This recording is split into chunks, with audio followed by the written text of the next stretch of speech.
Right, shall we discuss this Aurat March thing? Right, what is going on? Let me give you a backdrop, people.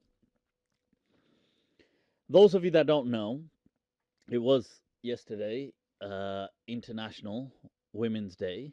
So, right, so with reference to that, certain countries have a kind of demonstration, right? Like a march. They have an organized, I don't know if demonstration's the right word in the context, but it's a protest or a raising awareness kind of protest and march that they have.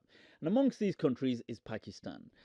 So it has Aurat means woman in Urdu, so it has Aurat March, and what was going on is this year's Aurat March became incredibly controversial because of some of the placards that were being carried by these women. Some of these women, sorry.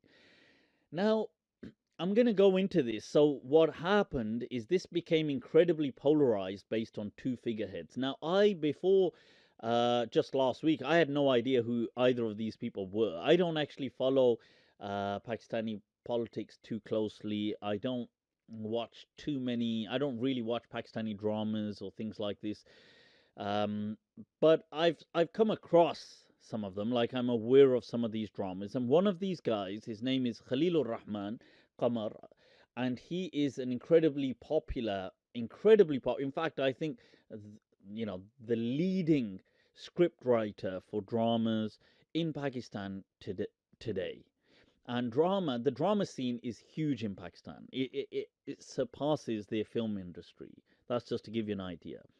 So now this guy is on this platform, that Khalil-ur-Rahman, and on the other end, so you've got these two people came to represent this controversy, and I'll speak about it. You've got somebody who, once again, I don't really know of.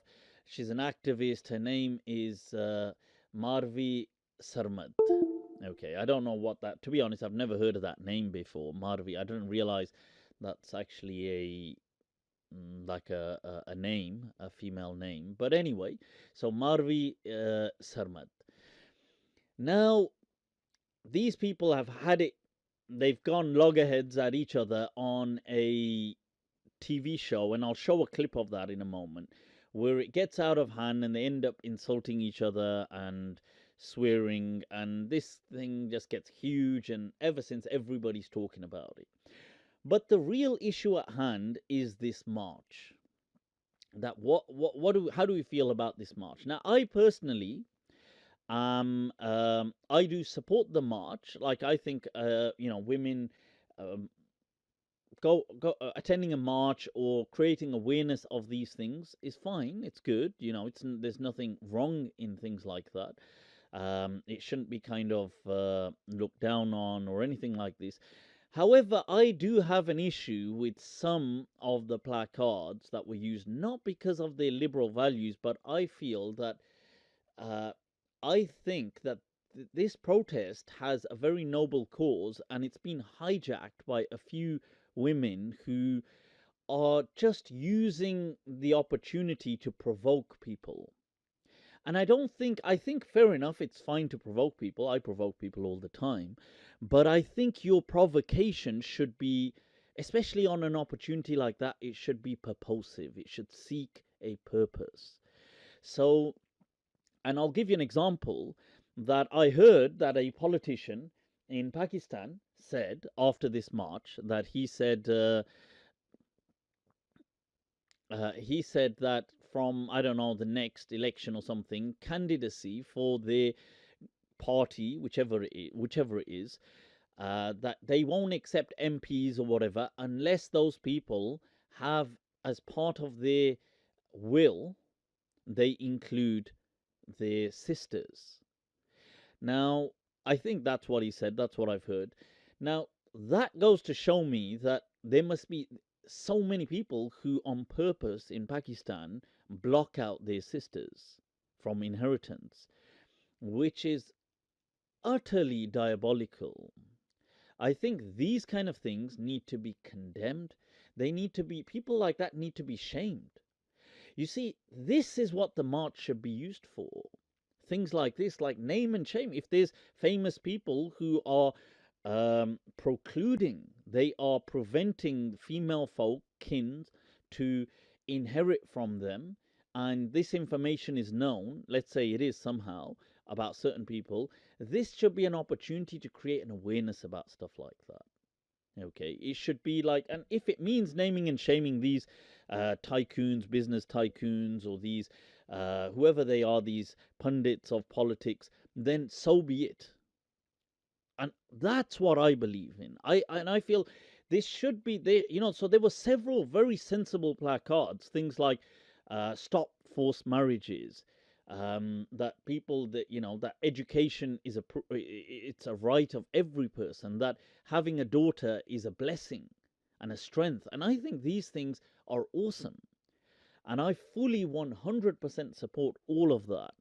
Um, there were placards like in this light, about things like stop forced marriages, stop child marriages, um, on things like Inaya has mentioned here on acid attacks, exactly, honor killings. There were things about that there's no honor in honor killings, and I think that is amazing to stand up and to put that in the face of the nation. So I support this wherever it is in the world.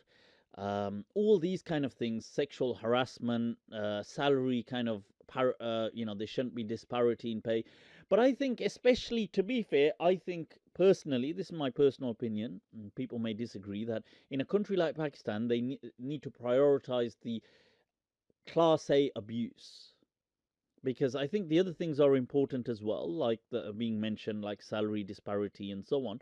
But I think in a country like Pakistan, where you've got honor killings and you've got forced marriages, that takes precedence, or child marriages, or you've got things like acid attacks, or you've got things like that is an utmost or you've got deprivation from inheritance because it's a girl. These things take precedence, in my opinion, over just things like job roles and career roles, and that's important too, but I think these are very important.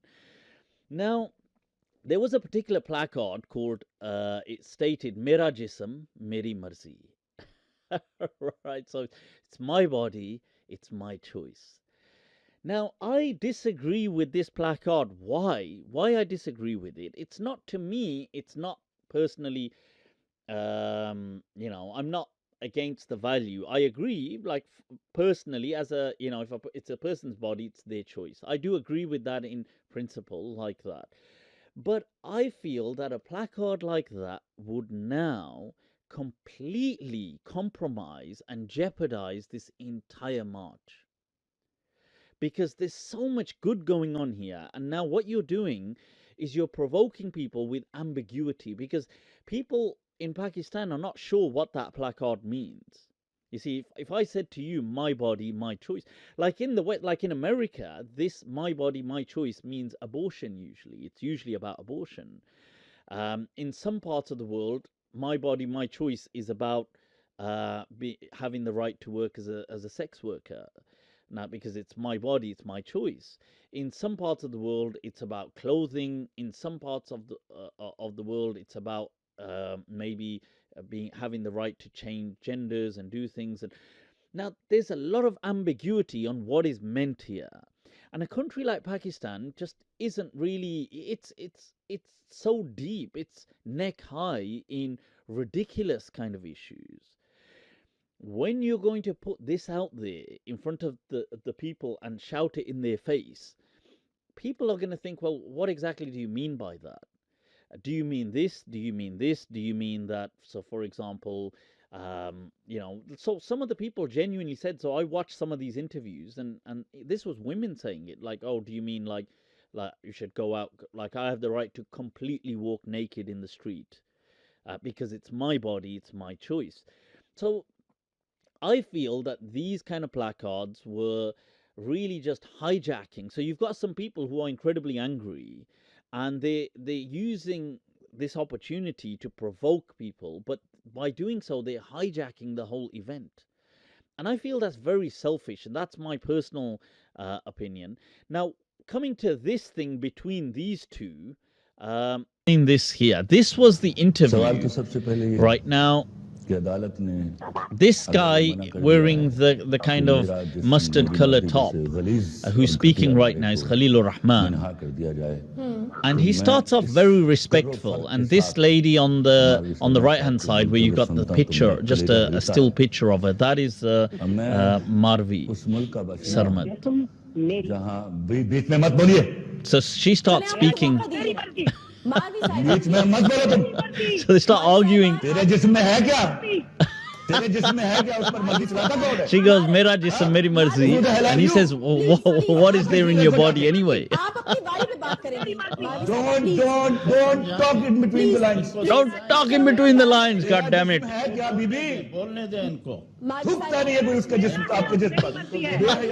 the hell? मारवी साहिबा अपनी बारी पे मैं आपके पास वापस Don't talk bloody nonsense, you know? Shut up. You bloody shut up. Please देखिए ये So there he's called her, you see, हम देखें बहुत there he said the B word, yeah, it was there he said that. मारवी साहिबा आप तेरी ऐसी की तैसी मारवी साहिबा आप तेरी ऐसी की तैसी मैंने आपसे रिक्वेस्ट की बकवास मत कीजिएगा बीच में चले खलील साहब तेरा जिस्म है क्या थूकता नहीं कोई मत उसके ऊपर शक्ल देख अपनी जाकर She goes, my body, my choice, and he's like, what is there about your body? That's a proper curse. Right, so this has really taken over the entire, I mean, this has been viral. Everybody's been discussing this. That what do we think about it? You know, was he out of order?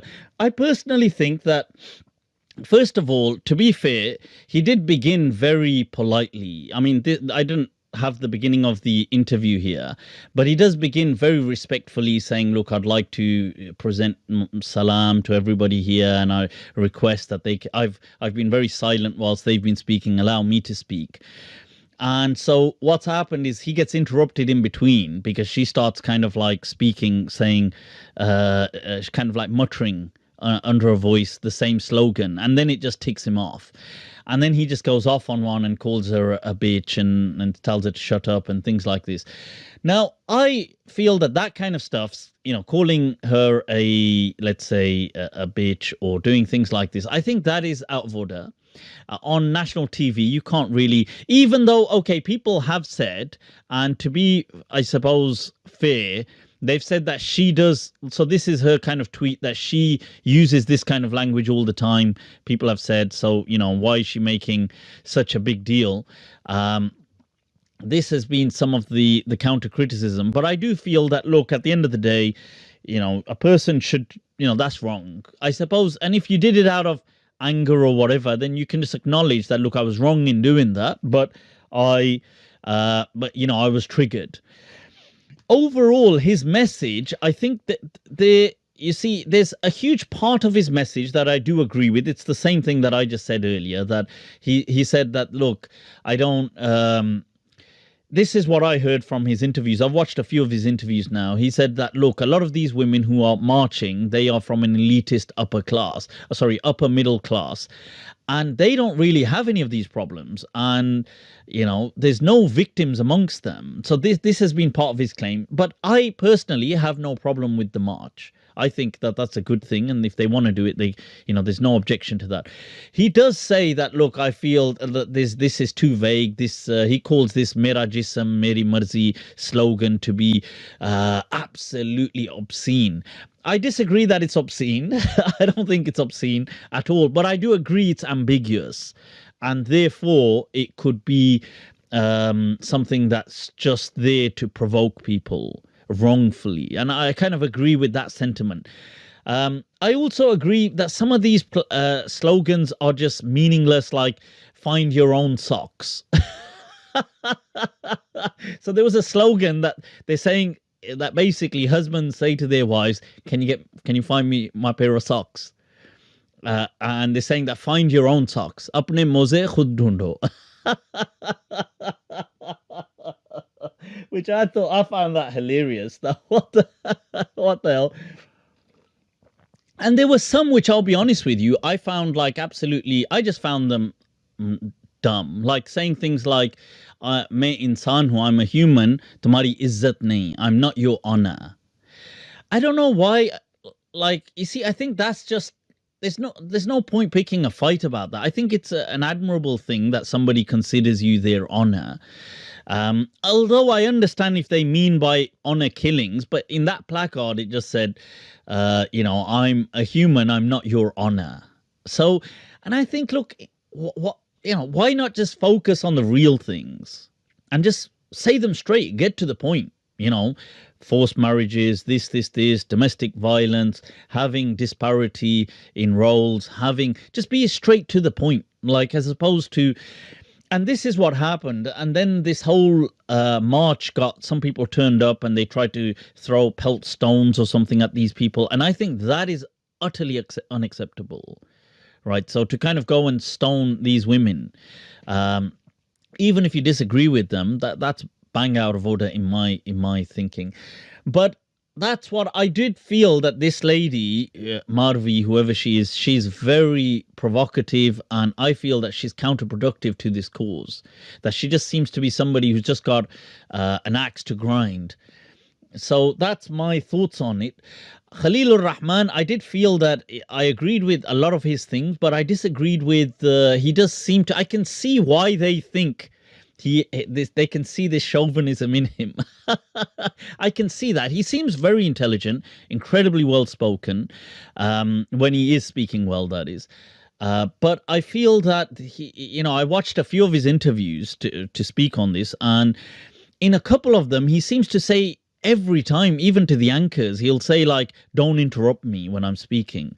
And I just thought, here, okay, she provoked him, but even in some of the other interviews, they just ask, like, the anchor is asking him something, and he says, don't interrupt me when I'm speaking. And I thought, who the hell what kind of arrogance is that? Like, I think that, and he said, nobody in my life has ever said shut up to me. And I think, come on, behave. This is the chauvinism that is exactly what they're talking about. So I was kind of very disappointed to see that, really. And so, yeah, so these kind of things are, and in an interview, he does say, somebody asks him that there's a placard which said divorced and happy. Right, so now, and he says that, if a woman wants to be divorced, then get lost and get divorced. And then he makes a quote, like he makes a statement, where he says a man would never divorce a woman unless he caught her red-handed having an affair. And I thought, what? What? Wait a minute. Why is that the only reason men would have a divorce? That's just so, and I think that this, you see, so I can see why a lot of the women are having an issue with him, because this kind of thinking is wrong as well. I mean, so anyway, I thought I'd speak about it because it has become a hot topic, and they're bringing Islam into it time and time again. And I think that's, I'm never too happy when people start bringing religion into things, because it's always a power move. But cool, let's get on with a